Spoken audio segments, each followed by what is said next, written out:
যান্ত্রিক ত্রুটির কারণে বাংলাদেশ বিমানের টরন্টো ঢাকা রুটের BG306 ফ্লাইট প্রায় ৩৬ ঘন্টা ধরে আটকা পড়ে আছে ইতালির রোমের বিমানবন্দরে।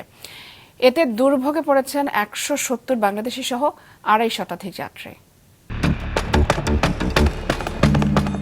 যান্ত্রিক ত্রুটির কারণে ইতালির রোমের ফিউমিচিনো বিমানবন্দরে শুক্রবার দুপুর থেকে আটকে আছে বিমান বাংলাদেশ এয়ারলাইন্সের BG306 ফ্লাইটের উড়োজাহাজটি।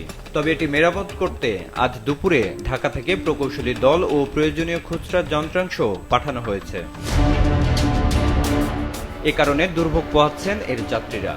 তারা জানান, কেবল কানাডা ও যুক্তরাষ্ট্রের পাসপোর্টধারীদের জন্য বিমানের পক্ষ থেকে আবাসনের ব্যবস্থা করা হয়েছে। অন্য যাত্রীরা প্রিমা ভিস্তা নামের একটি লাউঞ্জে অবস্থান করছেন। সেখানে কেউ কেউ অসুস্থ বোধ করার কথাও জানান। সবাই রাতে ঘুমাতে পারছে না, খাওয়া দাওয়া করতে পারছে না, এবং একটু শান্তিমতো যে বসবে বা শুবে তার কোনো ব্যবস্থা নেই।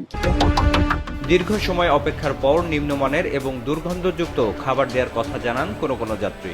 বিমানের স্টেশন ম্যানেজারের বিরুদ্ধেও দুর্ব্যবহারের অভিযোগও করেন তারা। যথাযথ থাকা এবং খাবারের যে দায়িত্ব করার কথা সেটা তারা ঠিকমতো পালন করতে পারেনি। বিমান কর্তৃপক্ষ অনাকাঙ্ক্ষিত এই বিলম্বের জন্য যাত্রীদের কাছে আন্তরিক দুঃখ প্রকাশ করে জানিয়েছে, মেরামত কাজ পরিকল্পনা অনুযায়ী শেষ হলে পুরো জাহাজটি আজ গভীর রাতে রোম ছাড়বে এবং রবিবার বাংলাদেশ সময় সকাল 11:30টায় ঢাকা পৌঁছাবে বলে আশা করা হচ্ছে।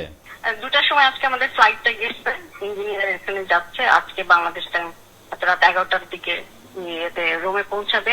তারপরে ওনারা দেখবে, 2 ঘন্টার মতো লাগতে পারে। ভালো হয়ে গেলে ফ্লাইট নিয়ে চলে আসবে। বিমানটি কানাডার টরন্টোর পিয়ারসন আন্তর্জাতিক বিমানবন্দর থেকে স্থানীয় সময় গত বৃহস্পতিবার বিকেল 5:18 যাত্রা শুরু করে। প্রায় 8 ঘন্টা উড়ার পর যান্ত্রিক ত্রুটি দেখা দিলে সেটি স্থানীয় সময় শুক্রবার সকাল 7:19 রোমের ফিউমিচিনো বিমানবন্দরে জরুরি অবতরণ করে। বিপ্লব হাসান, মাছরাঙা সংবাদ, ঢাকা।